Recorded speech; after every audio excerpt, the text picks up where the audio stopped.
Money FM 89.3. Best of breakfast. Mind your business. Only on Money FM 89.3. That's right. You're listening to Mind Your Business with me, Ahmad Akhtar. Now, running a business comes with countless decisions. Hiring the right people, managing cash flow, expanding operations, and staying ahead of competition among a few of them. One critical aspect, though, that often gets overlooked, especially among SMEs, is business insurance. In fact, according to a recent survey by insurer QBE Singapore, many SMEs here are underinsured, putting them at risk of any unnecessary risks. That's concerning, seeing how we're living in an increasingly uncertain world where cyber threats, supply chain disruptions, and unforeseen events can derail even the most well-planned businesses. Today, we're diving into the evolving business insurance landscape and why companies, regardless of size, need to rethink their approach to risk management. To help us understand how she is helping businesses better protect themselves and driving innovation in the insurance industry, we're pleased to welcome on the show Jenny Lim, CEO of Howden Singapore. They are a leading insurance broker delivering specialist risk and insurance consultancy to businesses of all sizes. 3,000 plus clients with local and international exposure, over 180 plus employees as well. Good morning, Jenny. Nice to have you on. Good morning, Singapore. Very nice. Jenny, first and foremost, paint us a bit of a picture of what the business insurance landscape looks like today and the trends that are shaping the industry. I think through increased talent pool, increased adoption of data and technology, and of course innovation, I think business insurance has now become quite an effective risk management tool for lots of business. Insurance companies as well as brokers like us, Howden, we also getting better in understanding the client's requirements. So in short, right now, I think we are becoming an effective and important management tool for the client to enable their business, to transfer their risk, as well as attract and retain talents. Okay, so what are some of the emerging risks that businesses should be aware of when it comes to insurance coverage? I think you have mentioned just now, for example, the cyber risk. So liability arising out of cyber risk is an important emerging risk.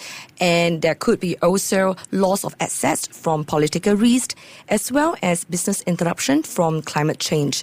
So all these emerging risks, the insurance market has already coming up with some innovative solutions to help the clients to mitigate some risk. And this is in addition to general liability, property damage, workers' compensation, etc. Yeah. So what you have mentioned just now are what I call the bread and butter risk that companies are quite used to addressing, but emerging ones are the ones I mentioned: cyber liability, political risk, and even climate change. Now, so a company have both business assets, but I think a lot of companies' most important assets are people assets. Right. So that is also evolving. So employee benefits insurance has also evolved to address medical inflation, aging demographics, as well as mental well-being. So there's a lot of movement and progression for both general insurance as well as employee benefits insurance. Okay, so if we narrow our focus to SMEs, would you say that they lack awareness of the risks they face? Are they not informed about the necessity of being insured? Do they not have the resources?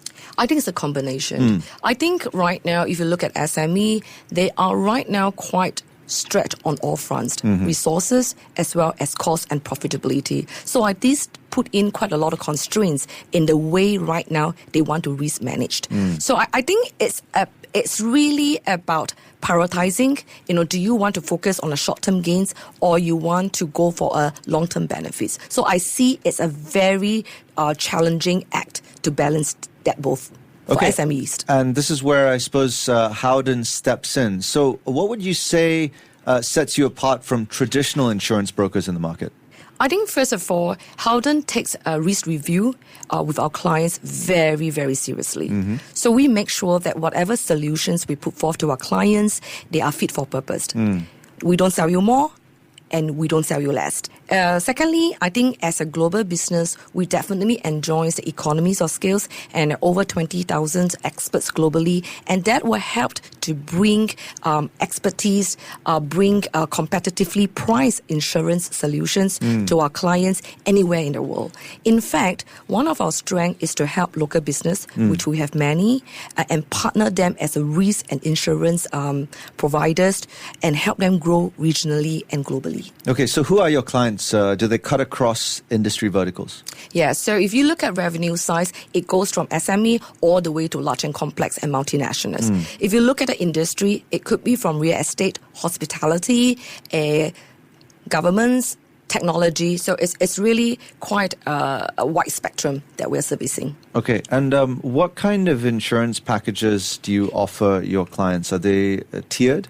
So it really depends, because this is a very difficult question. But like I mentioned, it really depends on the recent review. Yeah. So for SME sectors, there are right now quite good solutions that package quite a lot of assets protections, liability, workers' comp, like you mentioned, all in one package, very effectively and competitively priced. Now, for the large and complex business, a very thorough risk review is a must, so that we can put forth, some of the more conventional insurance, like your industrial or risk to protect your property, the liability, product liability. There's so much. And obviously, it could also be your professional liability for the doctors, the fund managers. So it's quite a wide spectrum. But bottom line is, it really needs to have a very good risk review, so that we can propose the right solutions. And after that, we will work with the marketplace, with the insurance companies to then come together to provide you their solutions. So are these syndicated premium packages? No, like for SME, sometimes they can be pre-priced. Yes. But for most of these large and complex and multinationals, these are not pre-priced. We need to understand the risk, what is the exposures, and then how much is the value. And then we will split up the value and then find the best insurance with the right risk appetite to insure them. Okay. And what's the process of obtaining commission? Is it duration-based? Typically, it can be on two fronts. So it can be on service-based. So it depends on the breadth or the depth of service that you require from us.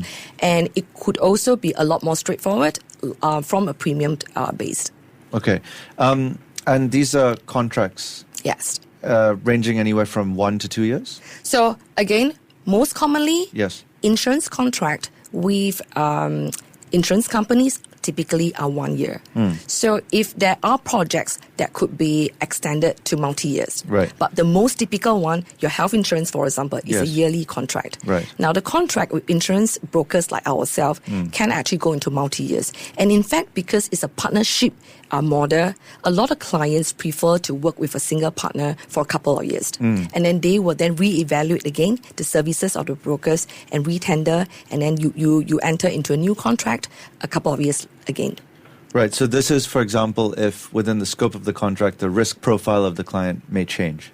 Yeah. So that's a good one. So typically, on standard, we definitely have to have a risk review annually despite our multi-years contract. Right. But organization can go through quite a few transactions within a year. They may divest their assets, they may have a restructuring, they may decide to open new offices globally. So at every point of such a change, we will be engaged to work with them. What is the new insurance requirements? And then make sure that the insurance are pivoted rightly to cover those additional risks. So I'm sure you've had a lot of experience dealing with businesses who deal with risk, both big and small. What would you say, based on that experience, they do wrongly when deciding between what they want out of insurance and deciding amongst the options that are available to them? I think I alluded just now, Yes. it's not really about a right or wrong. I think the challenge here is about how do you put a right balance between short-term gain and long-term benefits. So Right, I give sure. you some example. Yes. Now, some clients that I met, they decided to not take up cyber insurance policy. So they want to self-insure the cyber policy because they want to save the premium. On the other hand, if there is a loss arising from a cyber attack, the impact on the balance sheet will be quite severe. So if I give you another example, let's say there are also some clients that are considering to reduce their employee benefits insurance because there is a cost saving pressure. Yeah. But you could imagine there is also that risk in the longer run. If the insurance package are not attractive, they may start to lose balance. So is that the business have that struggle of making the fine balance? Sure. Can you share a success story where Howden made a difference for a client? That's a lot. You pick one. Okay, I pick one. Recently, we were put on a task that is a client that needs to ship a very high valued and specialized equipment from place A to another country, Right. which they need to start a project. So they need cargo insurance. Okay. So cargo insurance is one that protect the equipment while it is on transit. So because it is so high value, it is such a complex risk, we have to mobilize a lot of colleagues globally to try to get the insurance placed in a global market, not just in Singapore. So you could imagine the kind of coordination and the kind of complexity that we have to bring and sell the risk to the market. Sure. So we did it. And we did it actually within 3 weeks instead of the usual couple of months. So the client was extremely pleased with the process. And to them, that means the equipment is protected, shipped to the place of where the project is, and then their project can start very quickly. Was this by any chance impacted by recent disruptions in the Red Sea and the Panama Canal, where you saw insurance premiums going up as a result of rising geopolitical tensions? Of course. Every time when we have external market forces, it definitely affects the risk appetite of insurance company. So to put it very briefly, in the past, there could be 20 insurance company that are prepared to write this risk, and each of them could take 100 million. Now, because of all these external forces, you may have 15 insurers, and each of them really wanted to take 50%, 50 million. So there is a lot of changes in the market because of the market forces right now. Okay, shifting gears a little bit, as a CEO, what are some of the challenges you see in running an insurance broking business like Howden? A couple of things, Yeah. but the forefront, I think, is talent. Okay. I think this is a people business. And I think the challenge for me is how do I build a people-first company that people enjoy working for us, people want to build that business for us. And so in a nutshell, I think the biggest challenge for me is to ensure that we have the best pool of people to really service our clients. And while it is easily said, that path is not easy because, in Singapore, we are all very short of talents. So everyone else is on the lookout of talent. So it is not just about attracting, it is also about having that culture to make sure that these talents stay with you. What's also not easy is thriving in an industry that's historically known to be male-dominated. So could you share a few insights from your experience traversing this path? Yeah. So I recall that in the early part of my career, I put in a lot of focus to network, not just within my core area, but outside my core area. I really make friends and start to build bridges. So I spend a lot of time building relationship in my early part of my career. And when I reached the mid-management level, when I have a lot more confidence in my experience and expertise, I don't wait for opportunities to land on my lap. I start to raise my hands, seek for opportunities, and find many, many different ways to overcome my imposter syndrome. So right now, I am at a very senior level, and I would say I would like to play up to my strength as a woman. So nothing against the men, but women tend to be, first of all, they listen better. They're a little bit more sensitive to the situation. As well, I think we can multitask so well. So I think right now for me, it's playing up my strength with my senior team so that collectively, the Howden team is a powerhouse. Yeah, fair enough. I'm not going to disagree on any of those points that you just made. In the spirit of International Women's Day, last question. Any advice or pearls of wisdom that you could share for aspiring female entrepreneurs looking to excel and break into leadership roles? Very simple, 3 things. Be authentic, be courageous, and have fun in the journey. Sounds good. Jenny Lim, CEO of Howden Singapore, thank you so much for sharing everything you know about business insurance and about your role as a CEO. Thank you very much for listening in Singapore. Have a very happy Friday. Thank you. Have a good Friday yourself. Stay with Money FM 89.3. To listen to more great interviews, download our podcasts at audio.sg or download the audio app. That's AWEDIO, audio at the App Store and Google Play.